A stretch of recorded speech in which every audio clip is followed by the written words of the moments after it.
Тауарларды көрсететін жерге келіп отырмыз. Қараңыздар, қандай әдемі.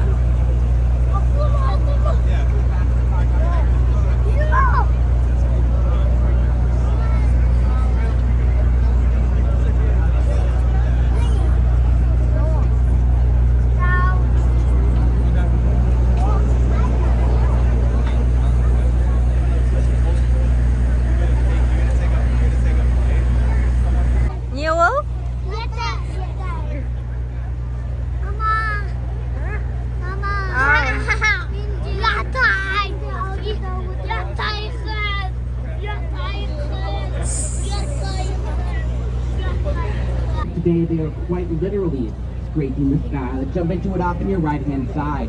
Towering over the river here and labeled for your convenience, we have Trump International Hotel and Tower.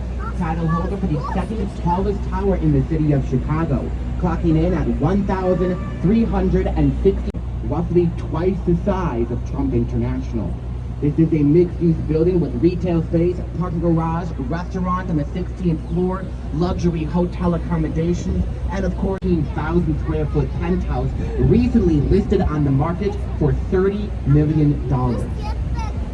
Thank you, that's a lot of money. That is Pay Off My Student Loan, one designed by Ludwig von Mies van der Rohe, a German architect who came to Chicago in the 1930s, leading the rise of the Nazi Party, bringing with him this style of design, today known as the International style, famous for simplicity, reflecting a less is more philosophy, a philosophy that Mies van der Rohe taught at the Illinois Institute of Technology. Bertrand Goldberg believed that since there are no right angles in nature, there's going to be no right angles in his architecture. This is Marina City, or the corn cobs of the Midwest, if you will.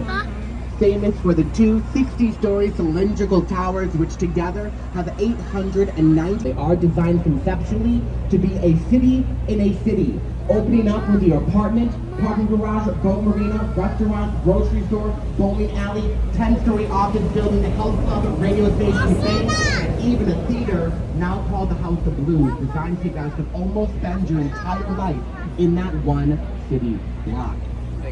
Inside you see some...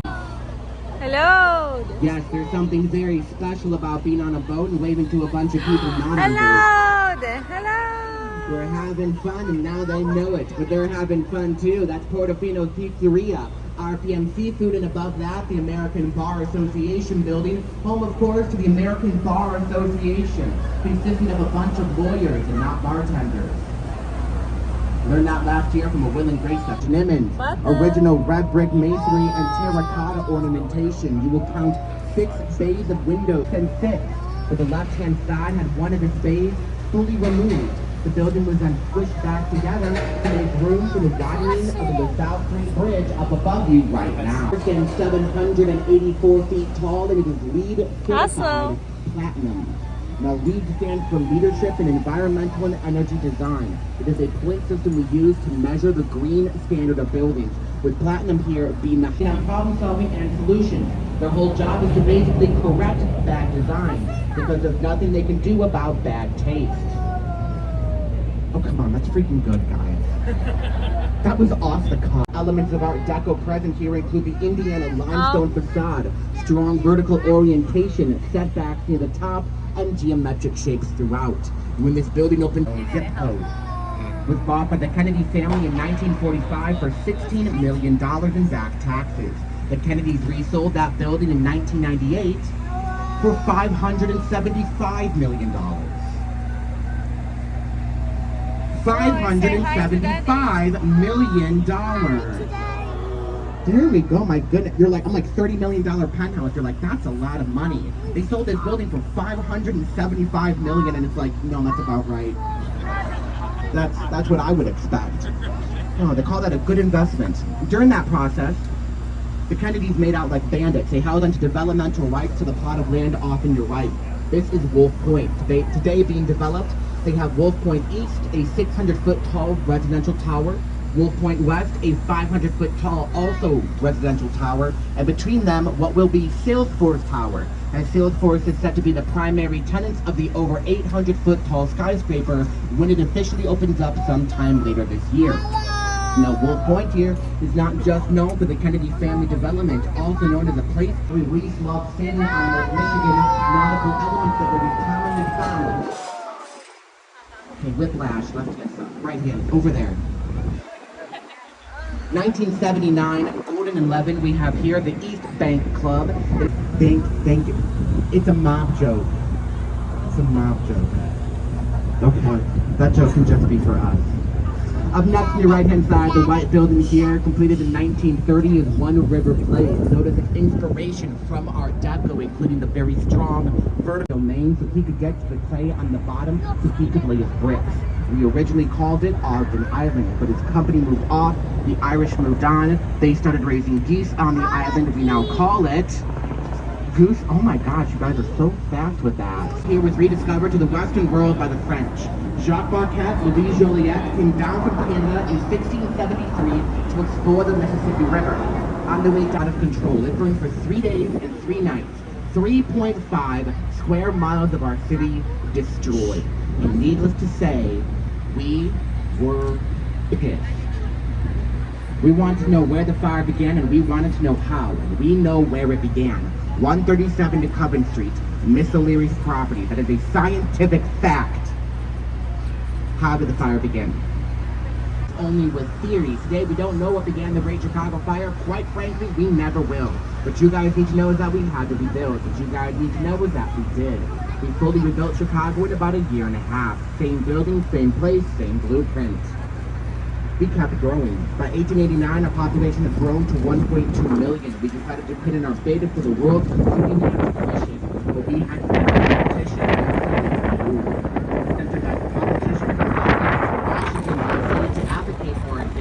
And we won. New York was not supportive. They called us, and I quote, the Riverside Plaza, the upside down building. The footprint of this building is only 40 feet wide due to river restrictions on the east and 7 active railroad tracks on the west, making the buildable plot 40 feet wide. The firm Getch & Partners had to engineer quite a marvel. They took up the full buildable plot with a concrete core. Think of that like the backbone to the building. It goes from the ground to the top. They then cantilevered 160,000 gallons of water, sitting in 4 tanks on top of that building. The wind pushes the building to the west, the water moves to the east, and vice versa, keeping it completely stable. The same firm, Getch & Partners, just completed Bank of America Tower, off on your left-hand side, with a pocket-sized park, a riverwalk, subterranean cafe, several balconies, and a zigzag glass facade to take in its beautiful river location. Okay, Whiplash, other end. And behind you, look on top of that 13-story building. You will see up there a very large white bridge-like structure called a truss. There are 5 of them up there. The far end of that building is literally hanging from those 5 trusses, as they are only anchored into the ground riverside. Hello? Oh my god, that was not me. Think of it built like a giant letter P. Up next, in your immediate right, we have 2 North Riverside, former John Hancock, as well as the Willis Tower. Now, at high level, you guys can see I am not making this stuff up. You are looking at active railroad tracks. You guys are looking at a choo-choo train. That's right. Thank you for laughing. Most people don't laugh at that joke. It's usually just for me. This is specifically an Amtrak train. Amtrak is a train service doing its best to service the U.S. as a nation. We also do have metro trains servicing Chicago suburbs in all directions, coming into Union Station, geographic location. Green glass, Green River, bend in the facade, bend in the Chicago River. You're also going to notice a water-like texture to the facade because these windows convex. They bend outward, which bends that reflection, giving it this rippling water-like texture. Up next on your right, behind the bridge, the large beige building is the Old Main Post Office, formerly known as the Former Main Post Office, formerly known as Catalog Company, shipping out of this building. Montgomery Ward, Sears Roebuck, and Spiegel's. And you today cannot tell by looking. I love when I say Spiegel's, and every once in a while there's a little whisper in the ear, Spiegel. You forget that it existed, and then you come to my generation, we're like, what? Who? Basically, 3 Amazons shipped out of this building. It had to be big. The building itself, you can't tell by looking at it today, but it was completely and utterly abandoned by the post office in 1996. the South Loop, which began in the 1980s with this concrete structure off on your left. This is River City, done by the same gentleman who did the corn cobs. If you guys would recall, no right angle in nature, there's going to be no right angles in his architecture. This building here is River City. On the side it has a tall window which you guys can see into. Notice a vaulted hallway and on top a glass ceiling.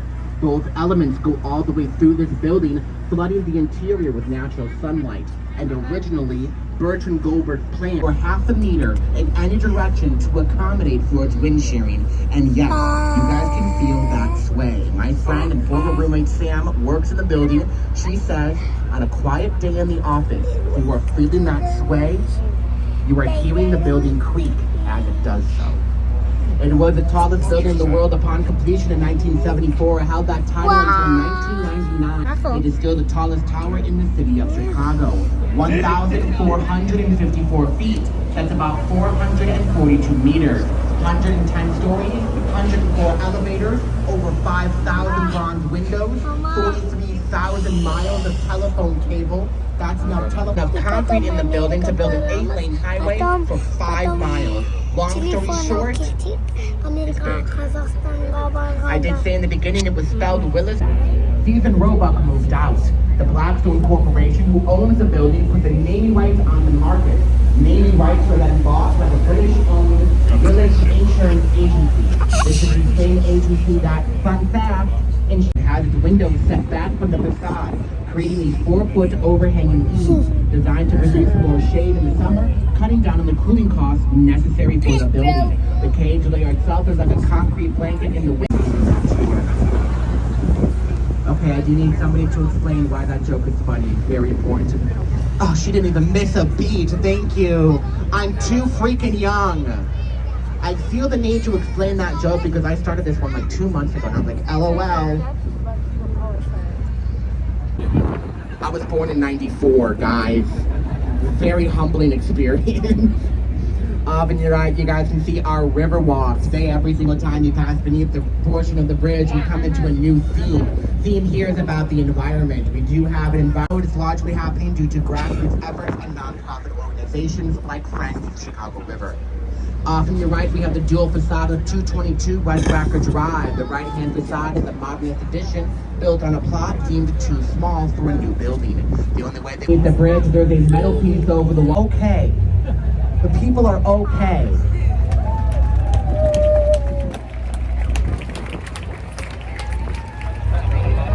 Seven out of 10. 7 out of 10, guys, all around. Only his pride, what little pride. So just like me, it is alarmingly thin. That is the Carbine building, designed, they say, to be the tallest tower in Chicago. A title it held on to for 2 weeks.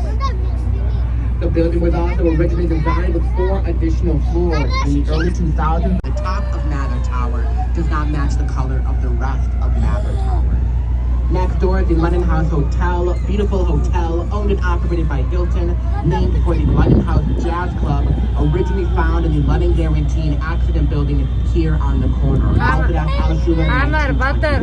Butter. Okay guys, left-hand side. Behind our dock, you're going to see an Art Deco building with a yellow onion-shaped dome up on top. Back there with that pointy needle up on top, that's Two Prudential Plaza. The needle is called a spire, and it does count in the height of the building, bringing it to 995 feet. It is considered an architectural element to the structure. Behind that, you guys can see the Tall Square Hall. Up next on your right, stay with me. You're going to see a gray building that says the name James St. Regis Hotel. Floors for amenities and of course, that's right, ladies and gentlemen, luxury condos. They do, with the exception of the 83rd and the 84th floor, open to what's called a blow-through, designed to give the wind and waves to pass through the building to connect them. South end of our river, we dug down 37. On the night of January 2nd in the year 1900, in the dead of night, people opened those dams, opening up the sanitary and shipping canal, thusly and effectively reversing the flow for the Chicago River. The water, trash, garbage, disease produced by our city went through the canal, into the Des Plaines River, into the Illinois River, into the mighty Mississippi, and then got dumped out into the beautiful Gulf of Mexico. Chicago and St. Louis, we were also sued by entire states. Michigan, Wisconsin, even Canada. Accommodate up to 5,000 people at one time. This Drive Bridge, this is where we dye the Chicago River green on St. Patrick's Day. 40 pounds of a bright orange powdered vegetable dye goes into our river. It is Insold put up $18 million in 1920 to help them build that building. The urban legend comes in to explain why. And they say she didn't. Oh my god. For the love of his myth, they call it Insold's Throne. It is the centerpiece of my favorite urban legend in Chicago. The tale, yes, Insold. We will begin with 3 fun facts. Fun fact number 1, Henry Ford is a real person. Number 2, crazy freaking rich, as he owns ornamentation of beautiful Art Deco lobby, Graham Anderson Probes in White, 1929. On the other side of this 10-story wall is there over 35. Also the result of them building around that bridge house. Look how close they have come, mere inches away, because that bridge house and all of them have landmark status in Chicago. You find one on your plot of land, you do not tear it down. You have to build around it. Up next, we right in River. Bend in the facade, bend in the Chicago River. The other end of this building does come to a point to follow the Chicago grid. Now, show of hands, how many of you guys out there have seen Ferris Bueller's Day Off? I love that, people of culture. There's a scene in that film where his father looks out the window and sees that parade going by. It turns a bright neon green color that lasts in the main branch about 3 or 4 days. Off on your right, NBC Tower, home to Channel 5 News and their 4-story production facility, completed in the late 1980s to pay homage to the rock of Art Deco. Across the way from that, the short 6-story stone and glass facade building is the downtown camp. Back a little bit harder than intended. We do not wish to see anybody fall over and, bleed. That being said, please